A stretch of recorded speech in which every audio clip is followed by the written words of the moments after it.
Hi Sugarfoot and welcome back to my channel. So I'm currently 10 weeks postpartum and Lord, do I have so much to say about postpartum care and postpartum healing. So on January 3rd, I had a vaginal birth. It was assisted with medication for about 2 hours, but after that I was like, no, I don't want no more medication. When I gave birth, I pushed when they told me not to. And that was only because I felt like he needed to come out, and because of that I didn't have like Vaseline or any like type of lube, and I tore. And it wasn't like I tore in a straight back like most people, or straight up. I tore in little spots all around my vagina, so I had to get stitches, and the care for that alone was a lot. If you haven't already, please subscribe and hit the notification bell. And if you guys were wondering, that's Apple right there. You can't really see her because she blends in, but that's Apple laying on the throw blanket. Apple! There she goes. These are the things that I had to do postpartum care. So when you're at the hospital, they'll literally give you everything you need. So I didn't have to really touch my baby bag. The items that they gave me were the disposable underwear, the overnight pads, the cooling pads. They gave me Dibbucaine, which is a numbing agent usually used for hemorrhoids. Dermablast, which is also a numbing agent used for hemorrhoids. They gave me a peri bottle, and they gave me wee pads to put on the bed. Now, one thing that I did have, my best friend bought me a prenatal postpartum kit from Freedom Mom. So in that kit, it came with hospital gown, disposable underwear, the cooling pads. It came with these liners, these witch hazel liners, as well as a healing foam, as well as a peri bottle, if I didn't say that. So let me just say this. At the hospital, because I was bleeding so much, the disposable underwear were like a godsend because no one wants to mess up their underwear. But I would say maybe a day or two after I came back, the bleeding was not as heavy. It was pretty light.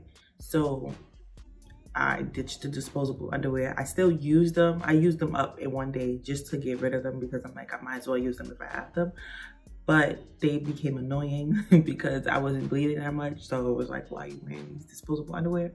Now, I'm going to tell you my faves during each stage. When I was fresh out of the hospital, the things that I used were the Dermablast, the Dibbucaine, the witch hazel liners, and the overnight pads. I had bought my own infinity pads because I don't like to feel the moistness of the blood. I used those with the witch hazel liners and the Dibbucaine on top of the witch hazel liners, and then a little squirt of Dermablast. Now, as I'm healing, what I used was the cooling pad liners from Freedom Mom, godsend, along with the healing foam.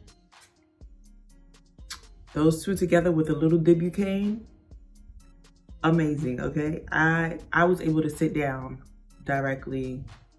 I didn't have to like sit to the side or anything. I was able to sit directly down and be perfectly fine. I love this healing foam with the witch hazel, with their little liners. Freedom Mama, well, I said Freedom Mom. Freedom Mom, those two things I highly recommend. The liners and the healing foam. Now, I like their peri bottle better because the peri bottle that I got from the hospital, it was just a straight bottle and squirted straight. This, it comes like this, and you squirt up. So that way you don't have to like angle the bottle. It just squirts where it needs to go. So with the stitches, healing with stitches is as you'd imagine it. Like when you get a cut, or if you get like stitches on your arm or your leg, after a while of it healing, it starts to itch. So imagine stitches in that area itching. No, not the bee's knees. So to help with that discomfort, what I did was I put witch hazel liners on a pad, and then I took an antihistamine. The witch hazel liners with the antihistamine did the job, okay? An impeccable job. And within that first week out of the hospital, my stomach was like flabby, like jello.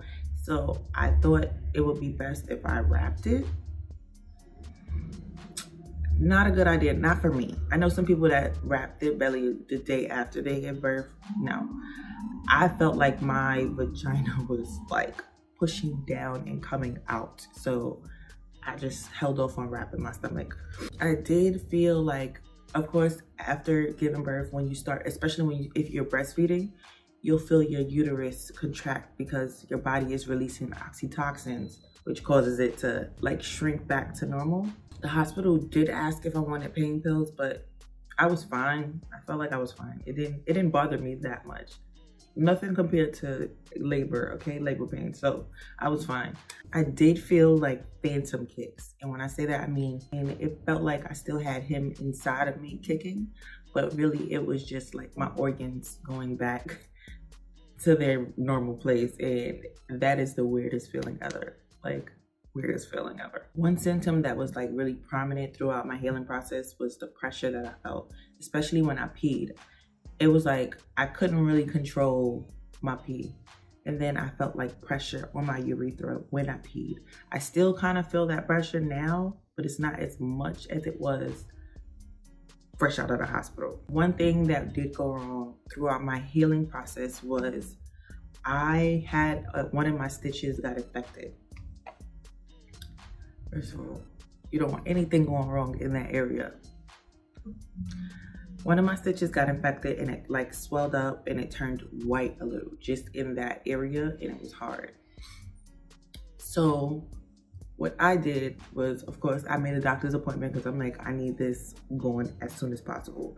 But my doctor's appointment wasn't for 2 days. So I used a peri bottle, filled it with water, and I added some peroxide to it. And every time I went to the bathroom, I just squirted that solution in that area. And by the time I got to the doctor, she was like, it's basically healed. Like you got rid of the infection that was there.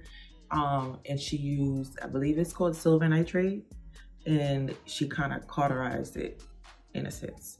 So that way it healed a little faster. So what I do suggest is maybe every couple of days or every week, add a little bit of peroxide to your bottle, your peri bottle. And that'll help to keep any infections at bay or kill any infections that may have happened already. They used to give out iodine to pregnant women after they gave birth, but I don't know why they stopped doing that. So my suggestion is add a little bit of peroxide to your peri bottle just to help you out a little bit. Because having an infection after getting stitches in that area is not it, okay? Not it. I feel like that pretty much sums up my postpartum care. I still use the peri bottle because it's like, why haven't we been using these things forever?